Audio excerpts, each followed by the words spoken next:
Buenas, en esta entrega de nuestra sección Rayos X queremos rendir un homenaje a un chaval que tiene 18 años, que acaba de ganar 80.000 euros con 8 puntos sobre 10 posibles en el torneo de Nanjing, que además con este resultado ha superado los 2.800 puntos del OFIDE, convirtiéndose en el quinto ser humano que lo consigue, tras gente como Kasparov, Anand, Kramnik, y que ahora mismo, si se publicase la lista de los FIDE, sería el número 2 del ranking mundial. Se trata, como no, del niño prodigio convertido en realidad, Magnus Carlsen, que está haciendo honor a su nombre latino de Magnus, que quiere decir magnífico. Como magnífico fue su ajedrez en China, y del que ya os hemos mostrado en otra entrega su final con Topalov, hoy os vamos a ofrecer el final de la última partida que disputó, su octavo punto, esta vez frente al gran maestro ruso y matemático Yakovenko. En esta posición, Carlsen, que tiene una clara ventaja, tiene dos peones muy importantes en E5 y F5 que amenazan con avanzar destruyendo la posición negra, sus piezas muy bien coordinadas y ejerciendo mucha presión, mientras que las negras tienen un problema de coordinación. El caballo en E4, la dama en E7 parecen correr peligro, la torre en A8 que no juegan. La forma en que Carlsen intenta hacer valer su ventaja realmente es brillante y nos sorprendió con una jugada muy imaginativa. Caballo por D5 fue lo que jugó Carlsen, sacrificando una pieza. Es un sacrificio relativo, porque evidentemente si combinan de peón las negras, pues simplemente con torre por E4 se recupera la pieza, dado que el peón de D5 está clavado, y tras dama C6, torre 3, las blancas obtendrían un final muy ventajoso, con una ventaja decisiva, con un peón de más y mejor posición. Aquí, en esta posición, Yakovenko optó por la jugada dama por D5, entrando en un final inferior que analizaremos a continuación. Pero había una jugada muy interesante, una jugada que tal vez desde el punto de vista práctico y de la partida hubiera sido mejor, caballo C5, que hubiera obligado al noruego a realizar una serie de finas jugadas para mantener la ventaja. En este caso la mejor es F6, porque intentar pasar a un final, ganar un final con B4 en lugar de F6, parece que las negras se mantienen perfectamente tras dama por D5, dama por D5, C por D5, B por C5, B por C5, E6, D4, y no parece que las blancas tengan suficiente ventaja para ganar en este final. Por lo tanto, F6, que es una jugada que amenaza unos pantalones, en la casilla F7 sobre rey y torre, y obliga a las negras a tomar una decisión retirando la torre de la casilla E8 a D8. Evidentemente no era posible G por F6 por un triple de caballo, caballo por F6, ganando la dama. Por lo tanto, torre D8 y tras F7, rey F8, las blancas alcanzan una posición de ataque muy peligroso que va a obligar a las negras a devolver material.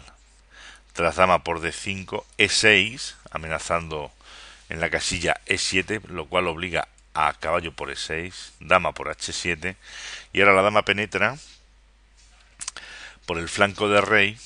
Aquí lo mejor es jugar dama por D4 jaque sobre defendiendo el punto G7, ya que si por ejemplo intentan escapar con el rey por E7, tras dama por G7, teniendo en cuenta que el caballo está clavado, dama D4 para cambiar damas e intentar defenderla y mantener la posición, pero las blancas aquí consiguen con este pequeño truco táctico recuperar el material y obtener un final posiblemente ganador debido a la presencia de dos peones pasados y apoyados por el rey en el flanco de rey. Por lo tanto, tras parece que la única oportunidad de defender para las negras es jugar con dama de 4 jaque, defendiendo el punto G7, pero tras torre F2, amenazando con entrar con la dama en G8, seguido de un posterior F8 jaque, atacando el caballo de 6, obliga a jugar rey E7,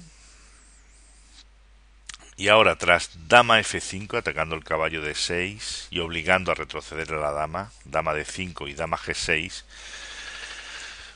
atacando diferentes puntos de la posición negra, el caballo de 6 con una posible torre E2, el peón de G7, el peón de G7 también quedaría atacado tras un posible F8 jaque, que el caballo perdería la defensa. Aquí la presión sobre las negras es muy grande. Tal vez la única jugada defensiva que tengan sea torre de 6. Y es posible tratar pasar a un final donde creo que tendrían muchas más oportunidades las negras de mantener, no tal y como jugaron en la partida. Por ejemplo, dama, aquí se recupera la pieza tras esta secuencia obligada. Y bueno, aquí es posible entrar en este final donde la dama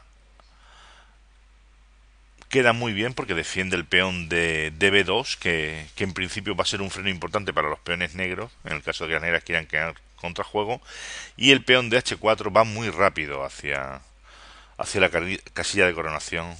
Es decir, creo que en esta posición el blanco también debería de ganar, pero indudablemente desde un punto de vista práctico, estando cerca del control de tiempo, tal vez Yakovenko podría haber optado por esta variante. Sin embargo, tras dama por D5, el final resultante es muy difícil de mantener para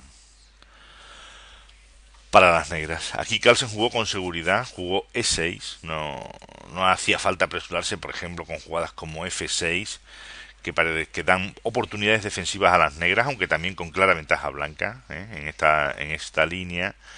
Bueno, el final resultante es de una sola torre y un peón pasado y aislado, ¿no? que puede dar oportunidades defensivas a las negras. Por lo tanto, Carlsen juega con mucho cuidado, con mucha tranquilidad, no toma decisiones complicadas en zona de apuro de tiempos y juega también con la presión sobre el rival en una posición inferior que tiene que defenderse de forma muy precisa si quiere mantener la posición. Yakovenko cambia piezas y ahora hay que fijarse en la estructura de peones blancos. Son 4 peones ligados en el flanco de rey con uno pasado y apoyado por sus torres, tal vez demasiado ventaja. Yakovenko intentó frenarlos con torre de 6. Tal vez sea demasiado pasiva. Pienso que era muy interesante la secuencia torre de 2. Aquí amenazando, intentando crear contrajuego en el flanco de dama. Tal vez, por ejemplo, una posible secuencia sería B4 y tras torre por A2, torre C1, activando la otra torre. Torre C8 defendiendo. Torre F4 doblando. Esa torre tenía que cumplir el papel de intentar frenar a los peones, pero hay una muy bonita serie de golpes que, que garantizan la ventaja blanca, ¿no? Aquí, por ejemplo, ante torre 4 amenazando los dos peones, las las blancas simplemente tienen H3, porque si juegan torre por B4 deciden con una muy bonita maniobra, con tres piezas, bueno, con dos piezas y un peón, intentando llegar a la octava fila. Si por ejemplo A5, bueno, pues E7, torre 8 y ahora torre de 8 es una bonita combinación porque en el caso de que torre por E7 terminamos con mate. Evidentemente no tienen por qué comer en B4 y a H3 pues simplemente jugar H5. Pero claro, aquí tras torre, ahora ya podemos defender el peón de B y tras esta secuencia creo que difícilmente el negro pueda mantener este final, ya que el rey se centraliza y la torre puede ir sobre el peón de A. Bueno, la partida no fue así. Yakovenko decidió jugar pasivamente y tras torre de 6, que es por donde estábamos en la partida, pues Carlsen jugó G4 y de nuevo Yakovenko permitió que su rival dominara con facilidad. Jugó rey F8, tal vez aquí era necesario jugar H6 evitando que los peones del flanco de rey siguieran avanzando, pero tras rey F8, G5, rey E7, rey G2, Carlsen no tiene prisa, aquí perfectamente podría haber jugado F6, pero él no toma decisiones arriesgadas en apuros de tiempo, juega muy práctico y muy técnico. Aquí creo que también hubiera tenido ventaja, ¿no? Bueno, pues simplemente con torre F1 y parece que las negras están muy mal, ¿no? Porque esos dos peones pasados les van a costar un disgusto. Entonces Carlsen jugó rey G2, y tras torre D5, rey G3, con calma, rey D6, H4, esperó que simplemente se equivocara, como así sucedió. Aquí Yakovenko jugó C5 en posición prácticamente desesperada. Tal vez era única rey E7. Y bueno, y tras F6, G por F6, G por F6, la partida ya es ventaja decisiva. Yakovenko dio un par de jaques más antes de abandonar en posición desesperada porque esos dos peones van a costar por lo menos una torre. Eso es todo. Espero que os haya gustado esta magnífica partida de ajedrez.